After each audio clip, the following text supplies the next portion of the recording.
Bismillahirrahmanirrahim. Kalau anak-anak milenial sekarang tidak takbir, Pak, update status. Mulai nak pakai kudungnya, mulai nak pakai bajunya, update status update status. Siap-siap Idul Fitri. Di jalan foto selfie. OTW masjid. Sampai masjid foto lagi. 2 rakaat sholat tahiyatul masjid. Sujud, mana sujud? Nah foto ton dari atas. Alhamdulillah selesai Idul Fitri. Nah itu anak-anak milenial sekarang. Nah, ibu bapak saudara-saudara sekalian, inilah sejarahnya Idul Kurban. Nah, apa kira-kira hikmah yang ingin kita ambil dari kisah ini? Ini yang penting. Sejarah ini insya Allah kita sudah tahu nih, mengerti maki. Nah, sekarang apa pelajaran yang kita ingin ambil? 1, percayalah ketika kita ingin melakukan kebaikan, iblis pasti kepanasan. Setiap kita mau melakukan kebaikan, iblis pasti berupaya menggoda kita. Bukan cuma sekali kita dia goda, berkali-kali dan tidak akan berhenti sebelum berhasil. Salah satu definisi iblis itu berupaya menggoda kita sampai berhasil. Jadi iblis itu tidak akan berhenti sebelum dia berhasil menyesatkan kita. Contoh, hayya 'alas shalah. Nah, bangun ki, nagoda ki iblis dulu. Sebentar pi. Masih ada waktu ini 10 menit baru kamat. Anggaplah bapak berhasil. Bangun, jangan pikir setan berhenti di situ. Nagoda ki lagi. Apa nabisik ki? Dingin. Wudhu. Ke subuh toh, dingin. Akhirnya apa? Wudhu kita tidak sempurna. Buru-buru kita. Percayalah ketika wudhu kita batal, maka tidak sah kita punya sholat. Nagoda ki, anggaplah wudhu sangat bagus. Nagoda ki itu langsung bunyi handphone tak. Bunyi handphone, langsung bunyi. Kita wudhu sambil terima handphone. Yo, sebentar pi, di mana ki warung kopi sebentar? Yo sama makin nanti, tunggu mana? Nah coba, wudhu, sah wudhu kita, tapi dia berupaya untuk tidak menyempurnakan. Kenapa? Supaya kurang pahala tak. Anggaplah kita berhasil wudhu dengan baik, nagoda ki lagi sampai di masjid. Nah lihat timer, hampir mikomat, dah cukup itu 3 menit, duduk mako jam salah doa tayi. Dia goda terus kita. Anggaplah kita berhasil sholat dengan baik. Setan putus asa. Tidak. Nagoda ki lagi. Dia mau pakai surah pendek. Fatihah mau saja. Anggaplah kita berhasil baca Fatihah dengan baik. Dengan surah pendek dengan baik. Gerakannya lagi nak ganggu ki. Sudah gerakan dengan baik. Jangan pikir setan mundur sampai di situ. Nagoda ki lagi. Nabisi ki. Tidak ada kalahku dalam masjid ini. Kau paling soleh. Yang lain salah ngasing. Itu salah caranya takbir itu, salah caranya itu letakkan jari, semua salah itu. Akhirnya dalam hati kita muncul ujub, mau dibilang, mau diborro. Dia bilang, iya tahu, saya paling soleh di sini. Masuk iblis. Auzubillah min dzalik. Nah, percayalah Bapak Ibu sekalian, termasuk sekarang Idul Kurban. Mau berkurban, iblis menggoda kita. Kambing, 2 juta itu mahal. Bisa aku lagi kasih anakmu untuk bimbingan belajar. Setan masuk di situ. Bagaimana berupaya segala cara agar kita gagal. Makanya ketika iblis sudah menggoda kita, Allah kasih senjata. Senjatanya apa? Kalimat istighfar. Astaghfirullahaladzim wa atubu ilaihi. Ketika Nabi Isra Mi'raj, Nabi makin jauh, makin dekat, ada cahaya kayak api, makin dekat. Maka Nabi melawannya dengan kalimat Astaghfirullahaladzim wa atubu ilaihi. La ilaha illa anta subhanaka inni kuntu minadz zalimin. Itu kita baca. Sudah, inilah hikmah pertama bahwa harus selalu diingat ketika kita mau melakukan kebaikan, iblis pasti berupaya menggagalkan. Maka melawan godaan iblis itu dengan kalimat istighfar. Astaghfirullahaladzim wa atubu ilaihi. Suatu ketika datang anak muda bertanya kepada Nabi, ya Rasulullah saya berbuat dosa. Maka Nabi berkata, bertobatlah. Tapi kuulang lagi. Nabi berkata, tobat kau sedek. Tapi kuulang lagi. Tobat lagi. Buat iblis sampai putus asa untuk menggodamu. Nabi bilang lagi ini anak muda, jadi dosaku jadi besar. Ketahuilah ampunan Allah jauh lebih besar daripada dosa-dosamu. Itu enaknya Tuhan tak. Berdosa ki, datang ki, bertobat. Bukan marah-marah itu Allah kalau kita datang bertobat. Malah Allah janji kita, innallaha yuhibbut tawwabina. Saya cinta kepada hambaku yang bertobat. Beda kita manusia. Bapak datang minta maaf sama saya. Barangkali saya maafkan Ki, tapi masih ada syaratnya. Ustaz, maafkan Kak Di. Kenapa? Dulu waktu pilwali itu kita suruh Kak bikin baleho 10. Iya, 7 jiku bikin Ustaz. 3 hilang. Saya maafkan kok bos. Tapi jangan lagi lewat depan rumahku. Masih ada buntutnya Pak. Kalau Allah kita bertobat, datang banyak dosa, Allah janji kita, saya cinta kok. Innallaha yuhibbut tawwabin. Ibu bapak saudara-saudara sekalian, hikmah yang kedua dari kisah ini, bahwa ternyata aset yang paling berharga itu anak yang soleh. Coba Pak, saya tadi dalam sholat, waduh sempat menetes air mata saya. Luar biasa, saya ingat orang tua saya dengan kejadian tadi. Pak Imam, Ustadz Ikhwan, langsung ada si Ananda Umar. Baru belum dilupa Umar, baru ada gejala-gejala. Langsung Umar masuk lurus ke bacaan. Subhanallah. Pak, apa Bapak tidak bangga punya anak seperti itu? Jangan kita terlalu bangga kalau bahasa Inggris dia anak tak pintar. Pak, jangan kita. Tahu aja aku itu anak Ustaz, masih SD pintar bahasa Inggris. Apa aja kau bahasa Inggris? Itu makin di Inggris, anak-anak di sana bahasa Inggris semua. Betul Kak? Dari kecil sampai pikun orang di sana bahasa Inggris semua. Nggak jago itu Pak. Banyak yang begitu. Kursus bahasa Inggris mulai dari kelas 4 tahun bahasa Inggris 10 tahun masih bahasa Inggris. Jangan Ki. Kalau berdoa juga nanti tidak jadi bilang, "Oh my God, please help me my father." Taleka. Tidak begitu juga orang berdoa. Jangan makal anak muda. Serius kayak ini bos. Alhamdulillah ibu bapak adik-adik sekalian ya. Saya langsung ingat orang tua saya. Masya Allah. Bapak saya itu kodon tidak pernah belajar agama. Ibu saya juga tidak pernah belajar agama. Sekolah pun tidak cukup. Hanya pandai membaca dan menulis. Apa yang membuat saya kadang-kala tersentuh. Apa kita tidak bangga Pak? Orang tua tak tanya Ki agama lalu kita jelaskan. Nah tanya, yang kasih podang na ihe. Dek garek nawat di tempat tepak kuku kumeluk ki makaroba.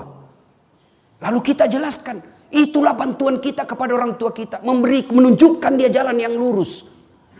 Apa kita tidak bangga Pak, punya anak ketika kita butuh pengetahuan agama, dia hadir memberikan pengetahuan itu. Itu kekayaan tak paling berharga. Harta, emas, rumah, mobil tidak ada gunanya ketika kita sudah mati dan tidak bisa meluruskan iman kita itu, malah bisa menyesatkan kita itu harta. Tapi anak yang soleh dan soleha Pak, bangga mati Pak. Insyaallah. Pak kita tidak bangga. Begitu kita, tidak begitu caranya mak begini cocoknya. Subhanallah. Pada usia senja orang tua kita arahkan ke agama yang lebih dekat dengan Allah Subhanahu Wa Taala. Nah sekarang orang tua hati-hati didik anak sekarang Pak. Ya, siapa yang didik anak tas sekarang? Handphone. Siapa yang didik anak tas sekarang? Warnet. Siapa yang didik anak-anak kita sekarang? TV. Auzubillah min zalik. Saya doa mudah-mudahan tidak begitu anak tak Pak. Ini ada baru-baru saya dapat informasi. Kelas 2 SMP. Berapa umurnya itu kalau kelas 2 SMP? Ya, 14 ya? 14-15 tahun. Apa yang terjadi? Sudah pernah berhubungan suami istri. Dan saya tanya, berapa perempuan kau kasih begitu? Dia bilang 5 Mi. Saya ajak ngomong. Saya bilang, di mana kau lakukan? Di rumahnya itu perempuan. Berani ibu itu? Dia bilang, bapaknya ibunya kerja semua Ustaz. Malam baru pulang. Apa Mi kalau begini anak tak? Setengah mati dicarikan uang. Nah pakai rumah tak berzina. Kita bangga Mi bagus rumah tak. Kita bangga kita dihormati orang. Kita bangga banyak duit tak. Kita bangga bermewah-mewah kita punya mobil. Tapi anak tak berzina di rumah tak tiap hari. Dan itu bukan cerita fiktif. Itu banyak yang terjadi. Ini yang perlu. Momentum Idul Kurban ini. Evaluasi apa anak tak ini seperti Ismail. Atau menjadi anak yang dekat dengan iblis. Tak ada gunanya anak tak tinggi sekolahnya kalau dia jauh dari agama. Begitu kita masuk di kubur, siapa yang doakan kita? Masuk di kubur, siapa doakan kita? Saudara tak? Jangan makin harap. Tanya diri tak masing-masing. Pernah tak kita doakan adik tak dalam 24 jam? Pernah kita doakan saudara tak dalam 24 jam? Jarang. Saya saja minta tapi saudaraku baru saya doakan. Doakan kak dia? Iya gampang nih. Tapi ibu bapak lah yang selalu kita doakan setiap sholat ki. Orang tua tak ji. Nah kalau anak tak tidak tahu sholat, orang tua anak tak tidak pernah datang ke masjid berjamaah, anak tak tidak pernah kita dengar mengaji, bayangan itu Pak, di kuburan nanti sengsara hidup tak. Ayo, jangan sampai anak tak, kita ini orang tua kan kadang gagal wujud cintanya baik, sayang mau nyayangnya anaknya bagus, tapi aplikasinya yang salah. Semangat cintanya kepada anak bagus, tapi cara cintanya itu yang salah. Dibelikan HP-nya smartphone. Itu bapak kalau belikan anak tas smartphone, lalu dia punya data. Oke, tidak ada datanya, tapi dia punya wifi. Dia dapat internet gratis. Saya ini dosen komunikasi. Banyak meneliti soal media. Dan itu anak tak di mana dapat itu Pak? Di mana dia dapat informasi porno-porno? Dari handphonenya. Coba maki. Suruh tulis di situ. Anak-anak kita pakai smartphone. Nah tulis saja itu di mesin pencari. Film porno. Indonesia blokir. Tapi ada lagi mesin yang bisa membebaskan blokir itu. Akhirnya apa? Pencariannya lari dulu ke Singapura. Tidak diblokir. Dia bisa buka. Dan keluarlah itu ratusan informasi tentang porno. Kalau kita dulu kecil Pak, jangankan film. Gambar saja tidak bisa didapat. Akhirnya apa? Kita tidak pernah pikiran yang jorok-jorok. Sudah itu tiap malam diterpa otaknya dengan pikiran-pikiran porno. Sudah itu malam anak tak kita kira jago ki. Satu anak satu kamar. Kita rusak itu anak tak. Kita dulu zaman kecil satu kamar 3 ki bersaudara di dalam. Akhirnya apa? Kita punya kekerabatan persaudaraan kencang. Kita punya persaudaraan kuat. Kenapa? Kita sama tidur. Sekarang satu anak satu kamar, satu anak satu TV, tidak pernah ketemu, pulang rumahnya, pulang sekolah, masuk kamarnya masing-masing, memegang HP-nya, mulai mima video call. Hati-hati Pak, ada namanya sekarang video call. Ya kak beda bibir tak dek, ini nih kak, kasih turun-turun sedikit, ya sedikit lagi dek, buka-buka sedikit. Apa? Tiap malam nih dia begitu, tiap malam, akhirnya apa? Ketemu nanti, nah praktek nih. Itu yang merusak anak-anak kita Pak. Maka Bapak, pengajian kali ini, hati-hati Pak. Jangan maki kasih smartphone anak tak. Masuk lagi Pak. Belum saatnya dia pegang itu. Kasih saja HP 3G. Seperti HP nama mamaku. Miss call G, SMS G, terima G. Itu mau saja. 3G juga itu bos.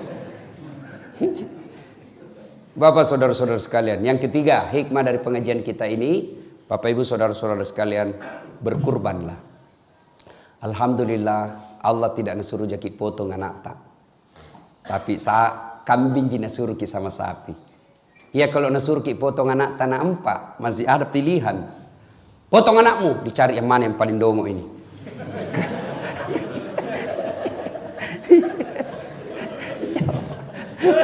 Tapi alhamdulillah Allah cuma minta kita ya diminta jaki kambing, maka berkurbanlah. Jangan ki lagi saya tidak mampu Ustaz. Baru HP harga 2 juta. Paket data tak 150.000 per bulan. Itu kalau Bapak sudah lakukan itu dan tidak berkurban, hati-hati Pak. Nah cari ki nanti malaikat. Nah kasih bangkrut ki Allah. Banyak uang tak tapi tidak ada bisa dimakan. Banyak uang tak tapi tidak berkah. Kenapa? Karena kita tidak mau berkurban. Aneh sekarang ini Pak. Banyak orang mampu tapi tidak mau berkurban. Saya ulang. Banyak sekarang ini orang mampu tapi tidak mau berkurban. Sebaliknya, banyak orang mau berpoligami padahal dia tidak mampu. Ya, betul toh? Nah, ibu bapak saudara-saudara sekalian. Inilah tausiah kita pada taklim kita kali ini. Mudah-mudahan ada manfaat. Saya agak grogi sebenarnya ini. Kaku betul saya cara tidak bisa keluar ilmuku. Ada Ustadz Iwan bilang. Saya jaga diri nanti saya offside. Bapak saudara-saudara sekalian, inilah tausiah kita pada taklim kita kali ini. Sebagai penutup, saya ingin menyampaikan firman Allah. Bismillahirrahmanirrahim. Ya ayyuhalladzina amanu dukhulu fis silmi kaffatan wa la tattabi'u khutuwatis syaitan innahu lakum adu mubin. Wahai orang-orang yang beriman, masuklah kalian ke Islam, ke dalam Islam secara sempurna. Jangan Islam pencitraan, jangan Islam karena mau pilkada dan lain sebagainya. Tapi Islamlah secara benar. Wala tattabi'u khutuwatis syaitan, dan janganlah engkau ikuti langkah-langkah setan, karena sesungguhnya setan itu musuh yang nyata bagi kalian. Mudah-mudahan ada manfaat. Sebelum saya akhiri, ini adik-adik santri, ada yang bisa jawab pertanyaanku? Tadi Nabi siapa yang Ibrahim alaihissalam punya anak? Siapa nama anaknya? Siapa namanya anaknya? Satu? Ismail. Kasih hadiah. Yang bisa jawab jawaban. Ada hadiahnya. Mana Miko dong? Wah. Bukan lupa yuk kasih masuk Umar. Bukan rezeki Umar. Ya, nanti ada di mobil berarti.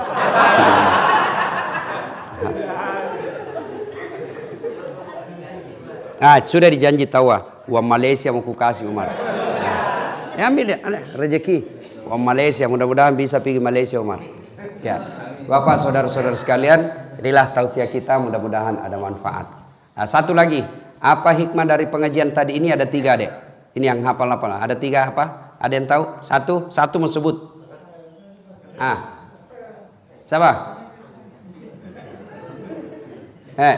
Siapa?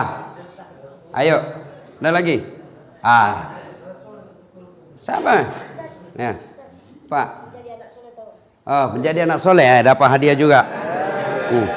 Nah hadiahnya.